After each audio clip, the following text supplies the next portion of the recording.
बहुत परेशानी हुई जब मैं हिंदी मीडियम से इंग्लिश मीडियम में शिफ्ट की थी।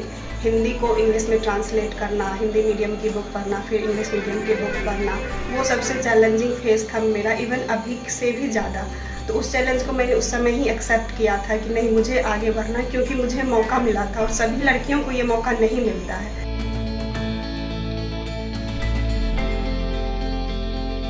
मौका दिया जाता है तो हम लड़कियां पीछे नहीं हटते हैं। हम लास्ट टाइम भी CDPO के फर्स्ट टॉपर थे और अभी भी हम गर्ल्स के टॉपर हैं और मेरा ग्रामीण परिवेश अभी भी वैसा है। मेरी अपनी कज़न जो है वो पढ़ाई नहीं की है, छोटी सी उम्र में शादी हो गई है और उनके बच्चे हैं। तो मेरा ये कहना है कि अगर अपॉर्चुनिटी मिल रहा है लड़कियों को तो वो आगे बढ़ रही हैं। अगर हम 2001 सेंसस और 11 का कंपेयर करें तो लड़कियां आगे बढ़ी हैं और जिस तरह से गवर्नमेंट हमें सपोर्ट कर रही हैं उससे भी लड़कियां आगे बढ़ेंगी। हर साल जो है कम से कम 5 लाख लोग इनके PT में आते हैं और उसके बाद फाइनल रिजल्ट केवल 1500 हो जाता है। इस तरह से मेहनत करने को आपको ज़रूरत है। अगर आप बैठे रहेंगे तो कोई और स्टूडेंट आपके मतलब मेहनत कर रहे हैं। There is no substitute for hard work. मेहनत का कोई विकल्प नहीं। इससे फ़र्क नहीं पड़ता कि आप किस परिवेश से आते हैं, किस जाति, किस जेंडर से ताल्लुक़ रखते हैं। सफलता मिलती है तो केवल मेहनत के बूते। BPSC 64वीं का परिणाम जारी हो चुका है। परीक्षा के टॉपरों से आपका राब्ता भी हो गया है, लेकिन उनकी सफलता के पीछे जो कड़ी मेहनत छुपी है उससे राब्ता आपको बिहार तक कराएगा। BPSC टॉपर्स की कड़ी में आपको मिलवाते हैं बेगूसराय की आर्या राज से। आर्या ने BPSC की परीक्षा में 11वां रैंक हासिल किया है। महिला श्रेणी में तो ये शीर्ष पर है। दिलचस्प बात यह है कि पहले अटेम्प्ट में ही इन्होंने BPSC की परीक्षा में ऐसा झंडा गाड़ दिया है कि नाते रिश्तेदार से लेकर पूरा जिला आर्या की सफलता पर झूम रहा है। आर्या मूलतः खगड़िया जिले के गोगरी प्रखंड के बरेटा गांव की रहने वाली। 7वीं तक की पढ़ाई इन्होंने अपने गांव के स्कूल से ही की। फिर बाकी की शिक्षा पटना और दिल्ली के JNU विश्वविद्यालय से पूरी हुई। पहली नौकरी में CDPO के पद पर चयनित हुई। इस परीक्षा में भी आर्या टॉपर थी और अब BPSC की परीक्षा में भी इन्होंने झंडे गाड़ दिए हैं। पढ़ाई का दौर बहुत ही मुश्किल ही रहा था, क्योंकि मैं अपने गांव बरेटा से आती हूं जो खगड़िया में है और वहां पढ़ाई का माहौल एकदम ही नहीं है कह सकते हैं, क्योंकि सरकारी स्कूल्स हैं लेकिन उतनी अच्छी फैसिलिटीज़ नहीं है। वैसे मैंने अपनी पढ़ाई की शुरुआत बिहार बोर्ड से ही की है। क्लास 7th तक मैंने वहीं पढ़ाई की। उसके बाद मैं फिर पटना आ गई थी क्योंकि मेरे भाई बहन पटना में उस समय तक थे। तो उसके बाद फिर हमें ज़्यादा दिक्कत नहीं हुआ। स्टार्टिंग में बहुत परेशानी हुई जब मैं हिंदी मीडियम से इंग्लिश मीडियम में शिफ्ट की थी। हिंदी को इंग्लिश में ट्रांसलेट करना, हिंदी मीडियम की बुक पढ़ना, फिर इंग्लिश मीडियम की बुक पढ़ना, वो सबसे चैलेंजिंग फेज़ था मेरा, इवन अभी से भी ज़्यादा। तो उस चैलेंज को मैंने उस समय ही एक्सेप्ट किया था कि नहीं, मुझे आगे बढ़ना, क्योंकि मुझे मौका मिला था और सभी लड़कियों को ये मौका नहीं मिलता है। मैं आज आगे बढ़ी हूँ तो मेरी चचेरी बहन, मेरी बहन, फूफेरी बहन, सभी लोग आगे बढ़ रहे हैं। नातेदार, रिश्तेदार, जो भी भांजी हैं, इनफैक्ट वो लोग आगे बढ़ रही हैं। पटना के ही अलग अलग स्कूल में पढ़ रही है, JNU में पढ़ रही हैं।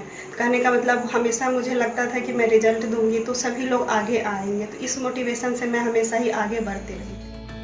लेकिन तमाम परेशानियों के बावजूद आर्या ने हिम्मत नहीं हारी। अपने संघर्ष के दिनों को याद करते हुए आर्या ने ग्रामीण परिवेश से आने वाली तमाम लड़कियों से अपील की है कि वह मेहनत करें और आगे बढ़ें। परेशानियां तो हमें भी है और सभी को होती हैं। आप उसको किस तरह से डील करते हैं इस पे डिपेंड करता है। एक छोटे से बच्चे को भी परेशानियां होती है, इसीलिए वो रोना शुरू कर देता है। तो हर तरह की परेशानियां अलग अलग है, आपको भी आएंगी। पढ़ाई आपको ही करना है। आपके पास रिसोर्स, सब्जेक्ट, मटेरियल, टीचर्स, किसी भी चीज़ की कमी नहीं है। आपको पढ़ना है और इसका सब्स्टिट्यूट कोई भी नहीं है। इसीलिए हर सफल विद्यार्थी कहते हैं कि मैं बहुत ज़्यादा परिश्रम करती हूँ और आपको भी बहुत ज़्यादा परिश्रम करना है, तभी जाकर के आपको रिजल्ट मिले।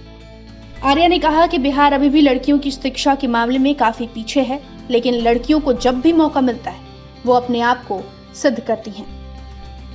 लड़कियों की शिक्षा के मामले में बिहार बहुत ही पीछे है।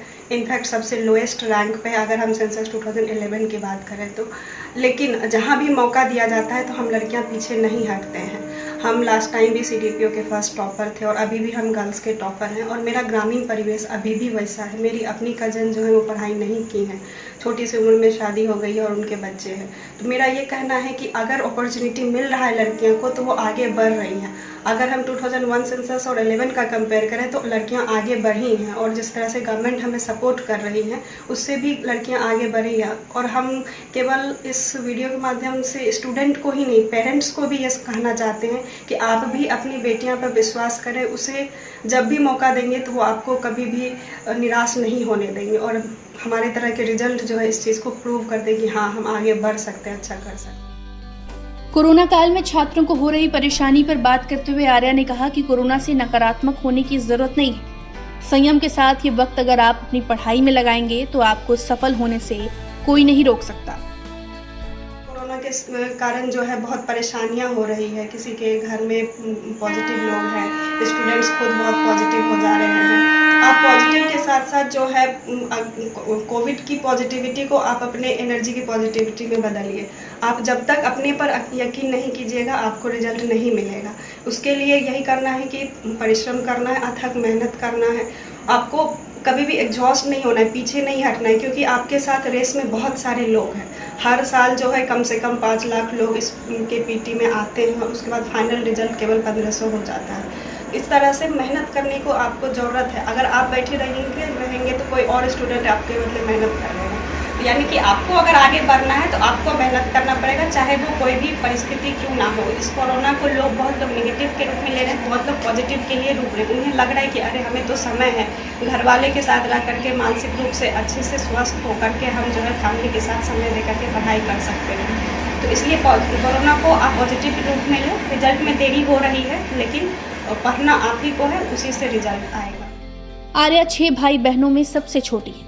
बाकी 5 भाई बहन भी बिहार सरकार में अधिकारी हैं, जबकि एक बहन शिक्षिका है। CDPO के बाद BPSC में मिली इस उपलब्धि से घर के सभी लोग बेहद खुश हैं। बेगूसराय से सौरभ कुमार की रिपोर्ट, बिहार तक।